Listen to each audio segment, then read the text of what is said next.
الأولى جاء الأولى سوريين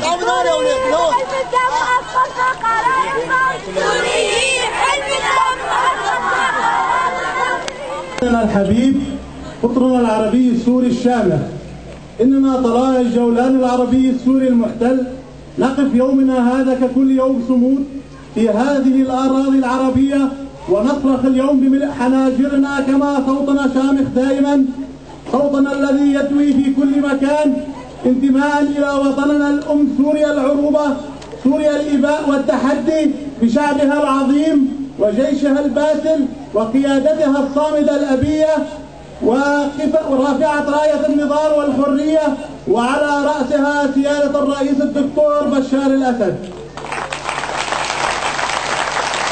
إننا طلائع الجولان العربي السوري المحتل نعاهد شعبنا الحبيب شعبنا العربي السوري، ونعاهد قيادتنا بأن نكون عنوان المستقبل الذي تشرق فيه شمس سوريا الحرية التي سترفع راياتها الخفاقة فوق كل ثرى جولاننا بعزم وصمود قائدنا السيد الرئيس الدكتور بشار الأسد.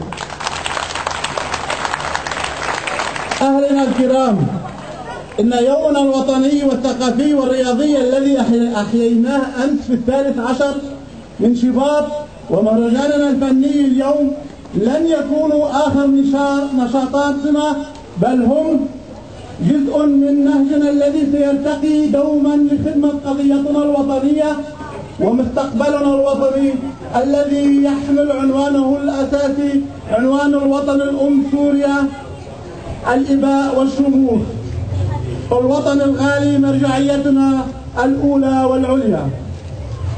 تحية للوطن الصامد بكل محافظاته، وتحية إلى محافظتنا القنيطرة، وتحية إلى قيادتنا وعلى رأسها سيادة الرئيس الدكتور بشار الأسد.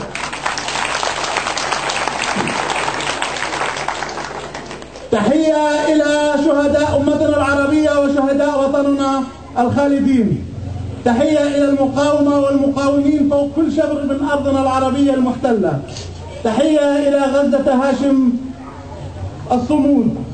تحية إلى أسرانا البواسل القابعين هناك وسط غياهب الظلم والعدوان.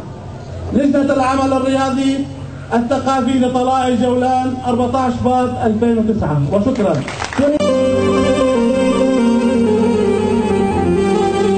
وبحسب الله رب الكون بارك،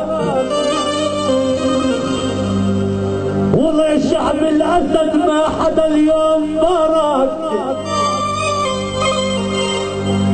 والله يا عمي قبل قول من إجانا ولك بارك، من الجنوب بالقوة انسحاب.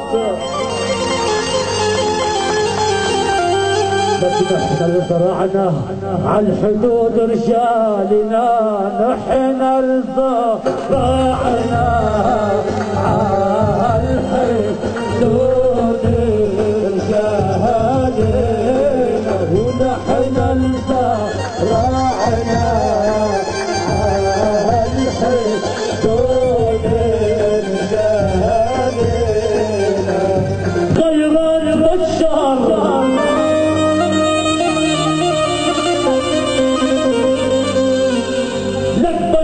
موسم الخيرات، بشار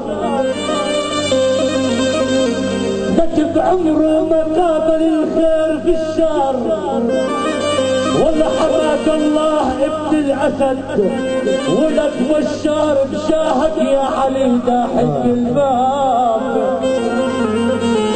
لك هلي يا هلي، لك يا هلي يا باب.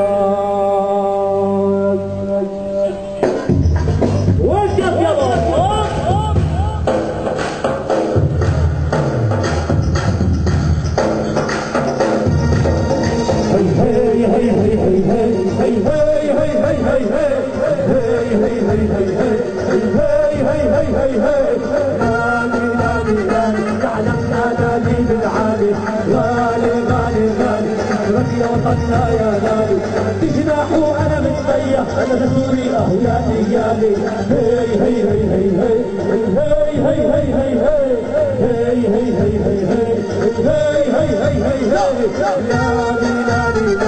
أمريكا شلناها الوين يسقط شرون إسرائيل أمريكا شلناها الوين يسقط شرون إسرائيل عشان سوريا الأسد عزنا البلاد عشان سوريا الأسد عزنا البلاد الله أكبر يا عرب نادى بغداد حي على الشهادة وعلى الجهاد الله أكبر يا عرب نادى بغداد حي على الشهادة وعلى الجهاد